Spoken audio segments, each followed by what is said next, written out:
Hello everyone and welcome to episode number 9 of Metalcore and Muscle. My name is Evan. I'm going to be your host for today's episode. And the topic of today's episode is going to be all about how to make your New Year's resolutions stick. We'll round out today's episode by discussing my pick for workout song of the week. And I'll also give you a fitness tip if you're looking to hire a fitness professional to help you achieve your goals this year. However you listen to podcasts, I hope you guys are sitting back enjoying this one, and I also just want to say Happy New Year as well. So some things that I hope you learn from today's episode. We're going to learn and discuss why people make New Year's resolutions. We'll also discuss how many people are actually successful at achieving their resolutions, and then we'll learn about what makes the successful resolution or goal, and then how we can make that goal, how we can actually achieve the goal, and how we can make those New Year's resolutions stick. So even if you don't set New Year's resolutions, I think this podcast episode can be helpful just with setting goals and being intentional about achieving those goals throughout the year. And I'm going to provide some key takeaways and action items that you can implement right away to help achieve your goals, whether they're fitness related, or even just career related, spiritually related, whatever goals you have. I think this episode will be helpful. All right, so the first kind of question that I had in researching New Year's resolutions was, why do so many people make New Year's resolutions? And what I found in the research was that when people want something to change in their lives, they often start off at a temporal milestone. So some common temporal milestones might be the beginning of a new school semester, the beginning of a new week. So the most common one is probably kind of the phrase, diet starts on Monday, or trying to start something new on Monday. That would be a temporal milestone. Another one for people may be when you come back from a vacation. So it doesn't necessarily have to be on Monday, but whenever you're going back into your old routine after having some time off from work, that could also be a temporal milestone. So researchers refer to this temporal milestone as the fresh start effect. So when the new year rolls around, this is one of the largest and greatest temporal milestones of all, is the beginning of a new year. So people feel this when they want to change something in their lives, they look to these temporal milestones, and the new year is the most popular one. So some data that kind of backs that up. For 3 consecutive years, U.S. polls have reported that 44% of participants have been likely or very likely to make a New Year's resolution for the coming year. And when we look at other countries outside of the U.S., like Sweden, we see that the general populace is a little bit more skeptical of making resolutions, and with comparable polls in Sweden showing that 12 to 18% of participants make New Year's resolutions. So definitely a little bit more common in the United States than other countries. So looking into some New Year's resolution facts and stats, really I just wanted to look into how many people are actually achieving their goals, and how many people are actually sticking to these resolutions as they go through the new year. So a study conducted by Weissman and colleagues of over 3,000 volunteers found that only 12% had kept their New Year's resolutions after a year, despite over 50% having been confident that they would succeed. So obviously, when you're starting off with a goal, you're generally pretty confident that you're going to achieve it. Otherwise, you probably wouldn't set it. But we definitely see a large drop off on people that are actually sticking to those resolutions as the year goes on in their attempt. So later studies revealed that only 40% of adults had kept their resolutions after 6 months, and only 19% had kept them after 2 years. So you can see there, once again, large drop off. Another research study that I found interesting was by Narcos and Vangarelli, and they followed 200 New Year's resolvers, and the resolvers made resolutions not only concerned with weight loss and smoking cessation, which are quite popular, but they also made resolutions around relationship improvement and other kind of topics or topic areas outside of just fitness or health related. So 1 week into the new year, 77 participants had maintained their resolutions. So that means by about this time today, which is January 8th that I'm recording this, just shy of 30% of participants have already abandoned their resolutions. So, if you made resolutions or you made a goal for the new year, hopefully you're still sticking with it. The number then decreased to 55% after 1 month, 43% after 3 months, 40% after 6, and then 19% at the 2-year follow-up. So some people were able, almost 20%, were able to maintain and fully make those resolutions stick for up to 2 years, which is, impressive looking at the data. And they found that the participants who reported a greater use of stimulus control, greater willpower, and more consistent use of self-reward achieved greater success rates. In another paper kind of regarding the same project, researchers followed, in a similar report, they saw that readiness to change was related to positive outcomes as well. And so then a different study that followed around 160 resolvers and 120 comparable non-resolvers interested in changing a problem later, at the 6-month mark, the resolvers reported higher rates of success than the non-resolvers at 46% compared to 4%. And what they found was that self-efficacy, skills necessary to change, and readiness to change all predicted positive outcomes for the resolvers.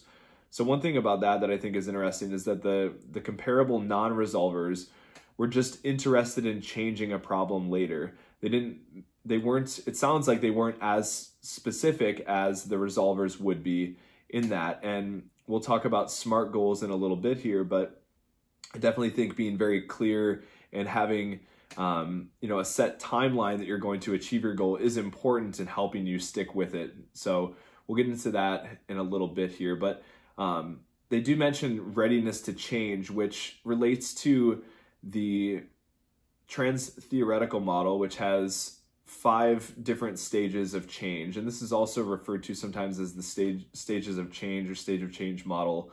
And what I'd like to do is just cover some of the different stages so you can kind of have an idea of where you're at in regards to a behavior that you want to change this year. And that's me assuming that you're looking to make some behavioral changes associated with your New Year's resolution. So the first stage of change is pre-contemplation. And this stage, the person, and we'll just say a client here, and let's say that their goal is or the behavior that they want to change is to increase their physical activity levels. So in the pre-contemplation stage, or let's say they want to lose weight. That's a little bit of an easier one to follow, and maybe would resonate more with people out there listening. So let's say we have a client that wants to lose weight and they're in the pre-contemplation stage of change. So in this stage, they would be unaware that they have a problem, or they believe that that problem cannot be solved. So let's say they're overweight and they want to lose weight. They might not be aware that they have a problem behavior that is contributing to excessive weight gain or being obese or overweight. Or the other hand, maybe they are aware that they're overweight, but they believe that, based on genetics or other circumstances, that their problem just can't be solved. So you may have heard someone say that, this is just how I am. I'm just overweight and I can't lose weight, and that's just how it is. They don't believe that problem can be solved. So that would be considered in the pre-contemplation stage. They're not really thinking about making any changes to their behavior. The next stage would be the contemplation stage. And in this stage, they would be aware that they have a problem. So this person trying to lose weight might be aware that they're overweight, and they would be weighing out the pros and cons of changing their behavior. So they might see exercise as being as having more cons than pros, and some of the cons may be like sweating. Sometimes people don't like to sweat. the effort that's associated with physical activity. Sometimes that can lead to being uncomfortable, an increase in heart rate, or sometimes people have anxiety associated with engaging in physical activity or going to the gym. So those would all weigh on those cons. And the pros, they might not really see that many pros with physical activity. They might know that it'll help them lose weight. But if it hasn't worked in the past, then they might just not really see any pros with it. So that would be someone in that contemplation stage. So to help kind of move to that preparation stage, a coach or a trainer might show that client, similar successful results that they've had with other clients to kind of show them that, hey, adopting these healthy behaviors will actually help you lose weight. You can see from this client here, that type of thing might help them move into the preparation stage. So that leads to the next stage, which is preparation. And this would be that the client would be seeking opportunities to engage in the target behavior. So let's say the target behavior is to engage in physical activity to help them lose weight. They might start looking for a gym membership, or they might be, looking to buy some new walking shoes, something like that they're starting to get those gears turning towards making positive changes, but they haven't taken any action on it yet. So another kind of classification for preparation stage might be someone who kind of sporadically goes to the gym or engages in like exercise classes, that type of thing, maybe like a handful of times a year. That person might be in the preparation stage. So then we move into the action stage. So this is someone actually taking action for less than 6 months is the classification for the action stage. So maybe this client is, they've maybe adopted just a general walking program. They're walking 3 times a week for, let's say they've been doing it for 3 months. So that would be the action stage. So really important for that client to have a lot of support in that stage. So somebody, maybe positively reinforcing their behavior, having that support system can certainly help. And then also making the environment more conducive to that change can be helpful as well. So if somebody walks while they're at work, maybe leaving their walking shoes at work so that it's always easily accessible to them. Like if there's no worry of forgetting their shoes, and then that behavior starts to, where they're not able to adhere to that desired behavior. So really important that you have that support in that action stage. And then the next stage would be maintenance. So this is the stage that we want to get to, obviously, is maintaining that new behavior. And so to get to the maintenance stage, you would be completing that behavior for more than 6 months. And it's important to maintain those support systems when in the maintenance stage. And it's also important to prevent boredom as well. So if somebody is doing that walking, 3 times a week, let's say they're walking on a treadmill, that might get kind of boring. So maybe switching it up, maybe one of the days walking outside if that's possible, changing up that walking route, maybe, changing, if instead of listening to a podcast while you're walking, maybe you switch and listen to some different music, or watch a TV show, something to make, to prevent that habit from becoming boring is essentially what we want to do with that maintenance stage. So you can see how one would move through all of the different stages. One thing that's important to mention as well is that you don't always move through the stages in a linear fashion. So someone could be in maintenance and relapse and go all the way back to contemplation, and then they might get up to action and then go back to preparation. So it doesn't, if you move up a stage, I don't even want to say up because it's not linear, but if you move from one stage into the other, that doesn't mean that you can't go back into the previous stage. So those are important things to kind of consider and think about. Where are you at in adopting that resolution? I think if you are even setting a New Year's resolution or setting a goal for yourself to change a behavior, then you're likely in the preparation stage, or maybe even in the action stage now that we're a week into the new year. So important to consider. And some important constructs as somebody moves through these different stages. There's two important constructs, and one of them is self-efficacy, and the other is decisional balance. So self-efficacy is kind of easily or more kind of generally described as somebody having confidence in their own abilities to execute a given behavior. So if you think about, so I guess it's important to mention that self-efficacy, there's a relationship between self-efficacy and the stage of behavioral change. So you could guess that somebody in the pre-contemplation stage, let's take our client from the previous example, that wants to lose weight, they may not have very much self-efficacy or confidence in themselves to engage in that walking, that weekly walking, or they may not have confidence in themselves to lose weight. And if you look at somebody that's in the maintenance stage, let's say that client moves all the way to the maintenance stage, you could see that their self-efficacy will be a lot higher, and they'll be more likely to maintain that behavior. They have that greater confidence in themselves as they go through.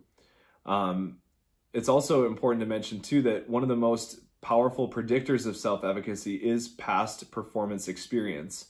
So participants with little to no exercise experience may have lower self-efficacy regarding their ability to engage in a consistent routine of physical activity. So that's also important to note as well.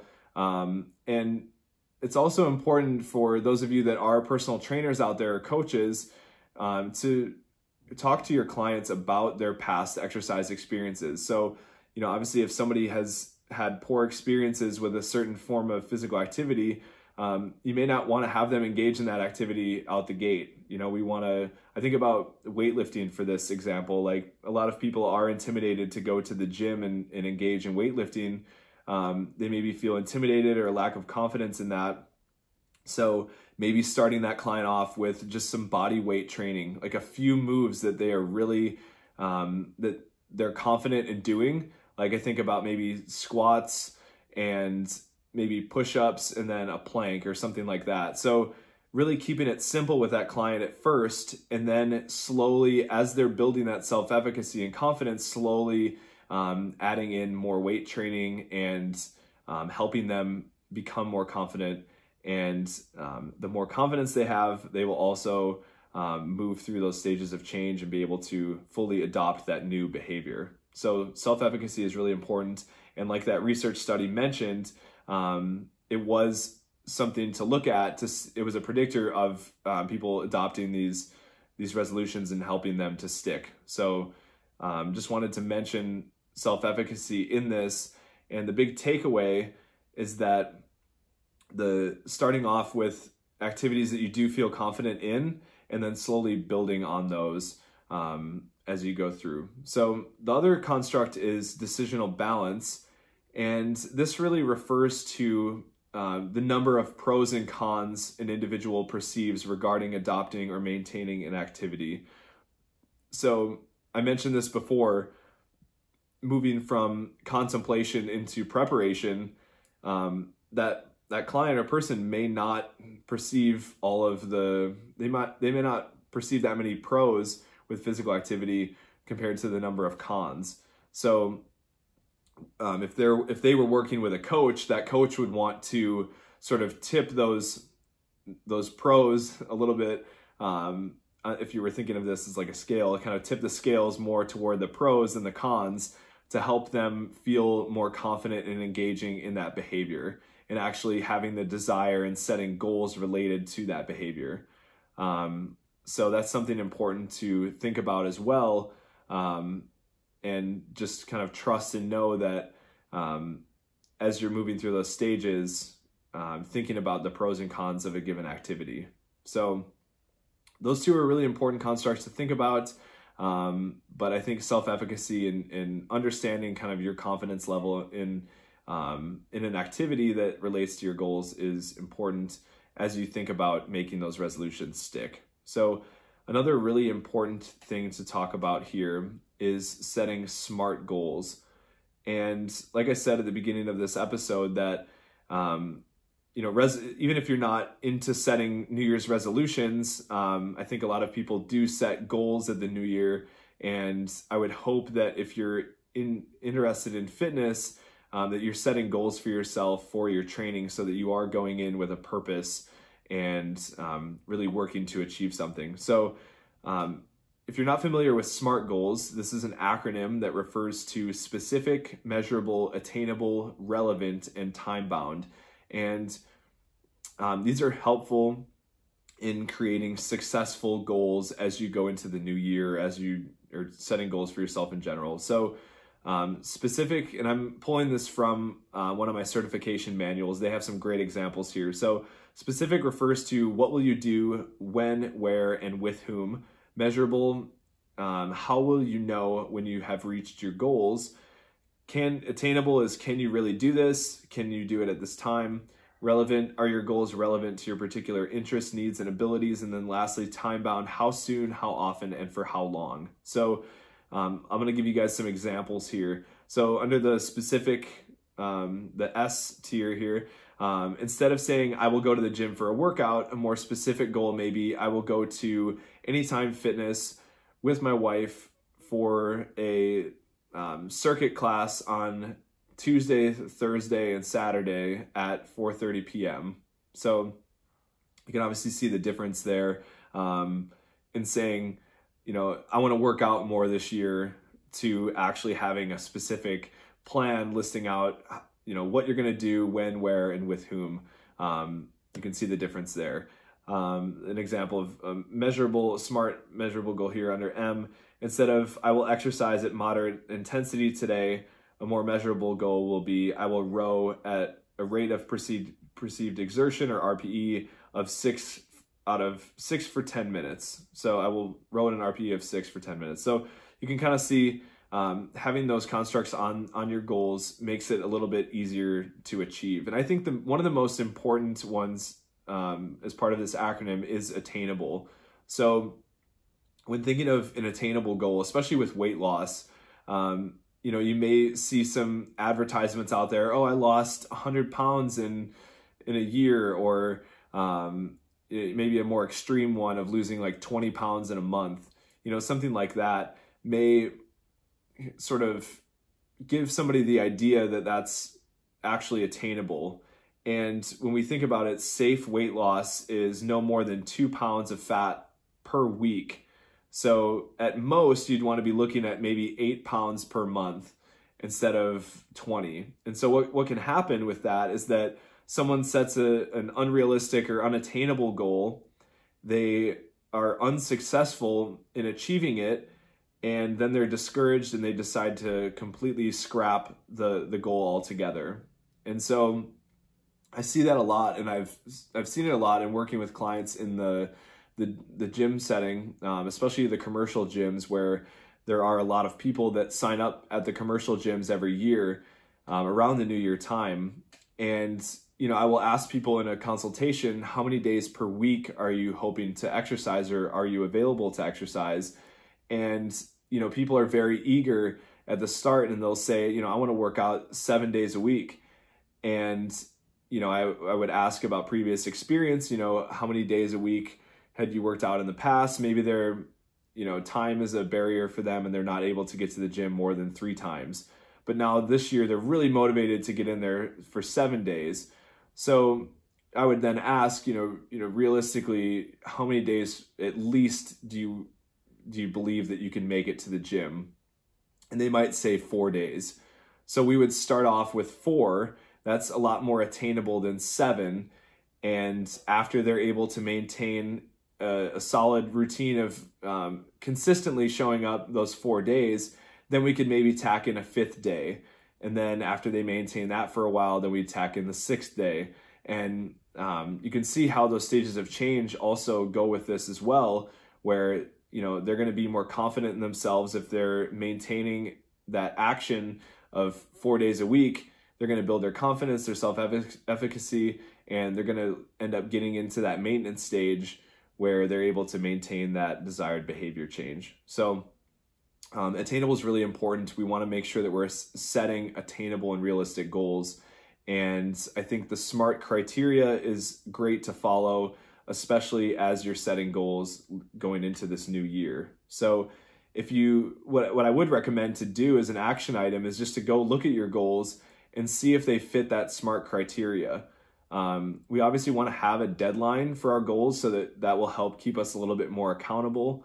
And, it should be relevant as well. So I've talked about every other letter of the acronym except relevant. So with that one, if you're looking to increase muscle mass, then it's important to work out in a way that will be conducive to muscular gains instead of conducive to, cardiovascular gains. Or, if you're looking to gain a bunch of muscle mass,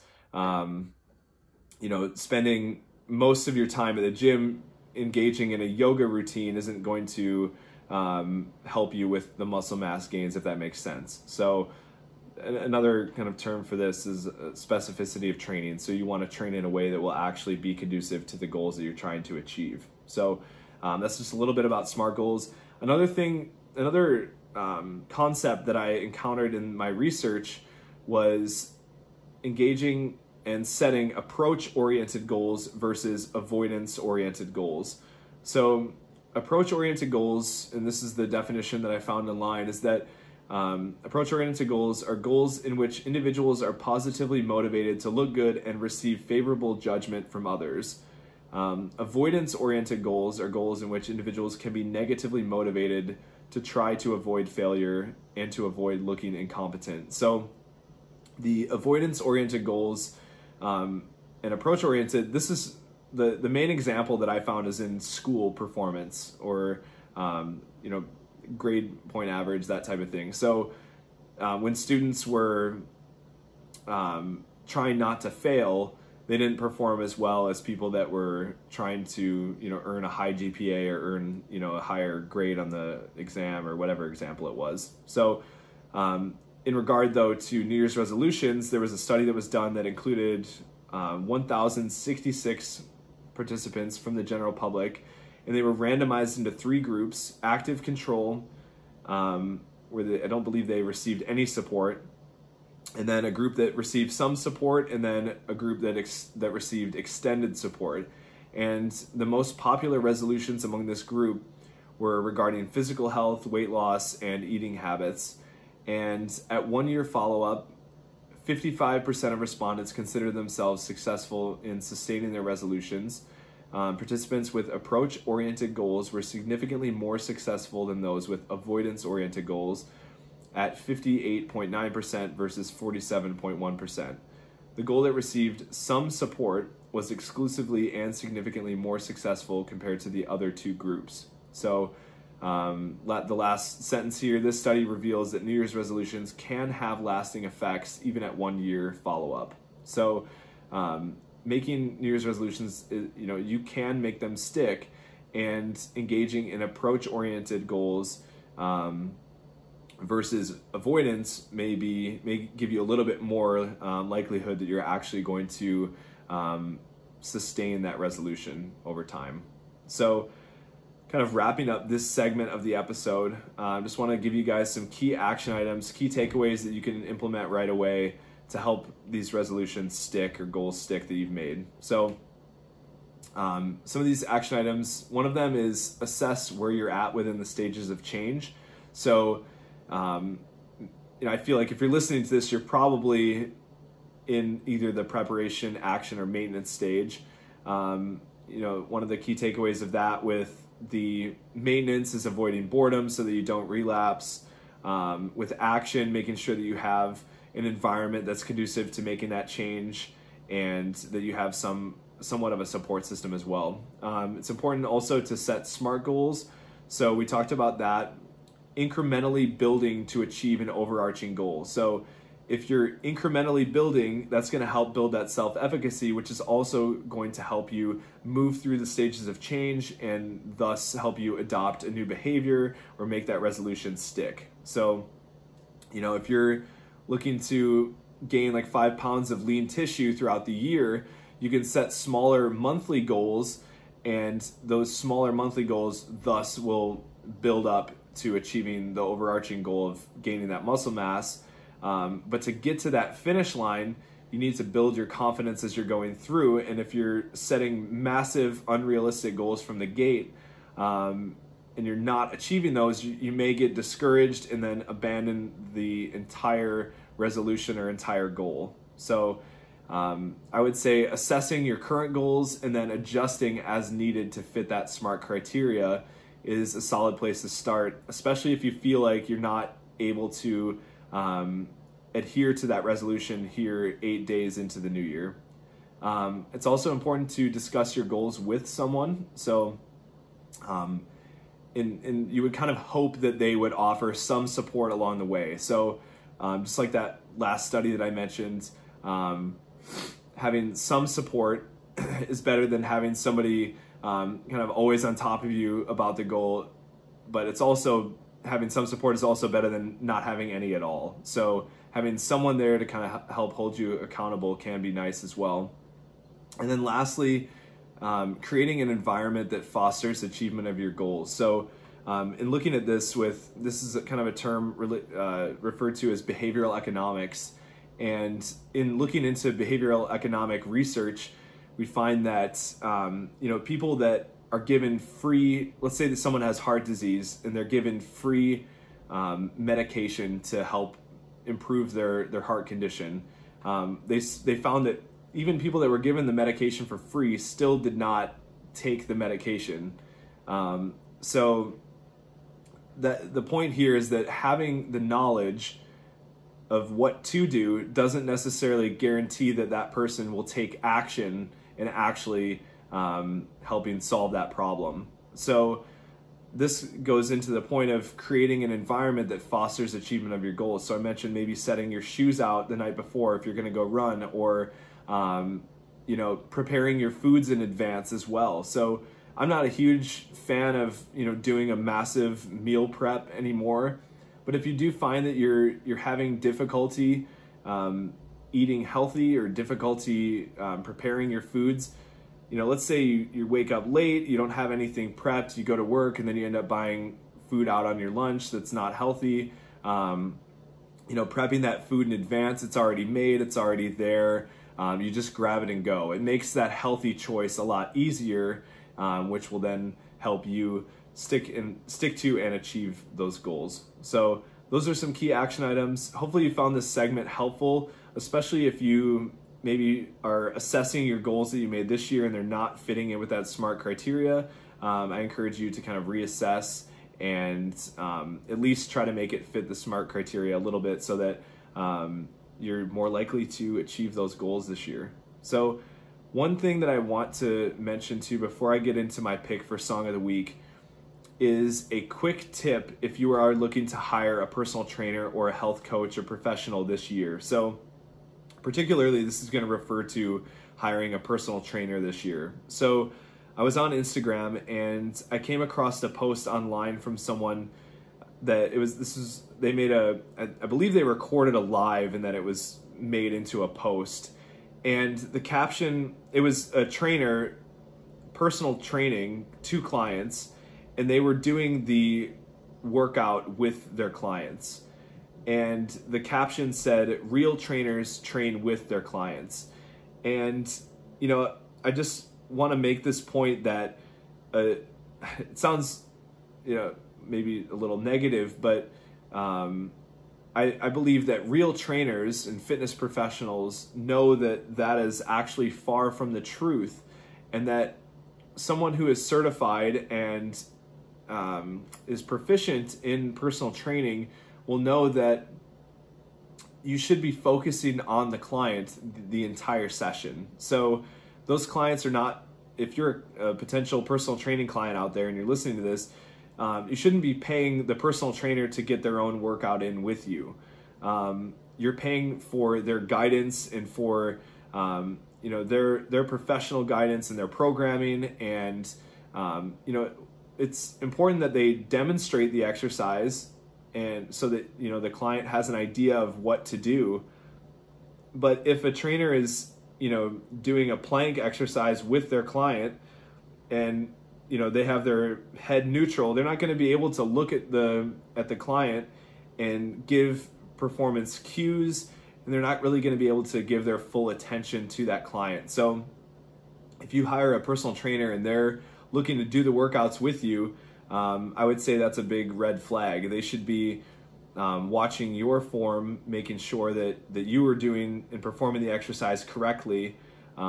If maybe they're meeting you outside of the time that you're paying them and they want to work out with you, that's a different story. But if you're paying them for that session and that guidance, and they're doing the workout with you and not really giving you that attention, like I said, that's a big red flag. So I just came across that today, and I wanted to share that tip.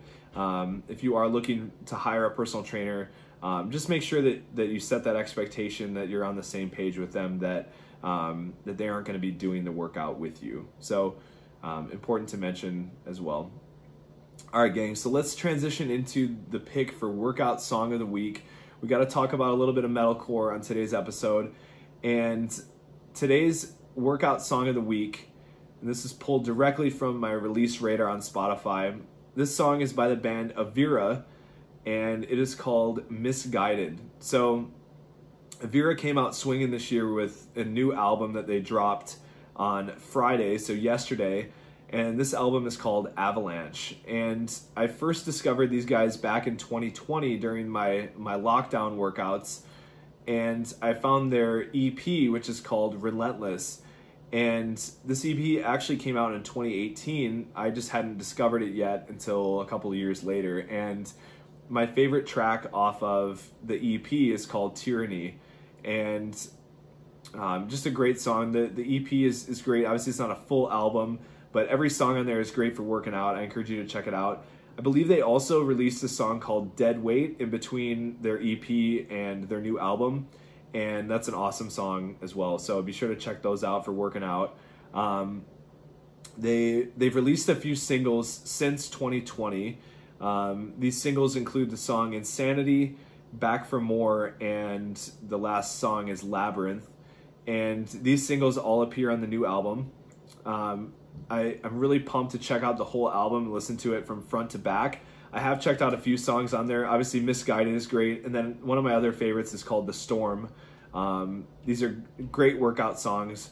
And the song Misguided for my workout song of the week, it somewhat reminds me of Popular Monster by Falling in Reverse. So they kind of have some rapping sounding vocals that sort of shift into a scream, which I think is really cool. It's kind of unique, in my opinion, the way that they do it. And then after the second chorus, there's a really juicy breakdown right around the 2-minute and 52 mark. And that would be good for hitting a big lift. So I encourage you guys to check out Avira, and especially the songs Misguided, Tyranny, Dead Weight, and then also The Storm off of their new album Avalanche. So go check those guys out, show them some love. And that is going to do it for today's episode. I hope you guys enjoyed this one. I hope the goals segment you will find helpful and applicable to the goals that you've set for this year. I've never been a huge New Year's resolution guy, but last year going into 2021, I set a lot of goals and really tried to follow the SMART criteria, and I feel I was successful in achieving most of them. So that kind of motivated me this year to share some of that SMART criteria and do a little bit of research into those resolutions. So I hope you guys enjoyed this episode, and I hope you guys have a great start to the new year. Take care.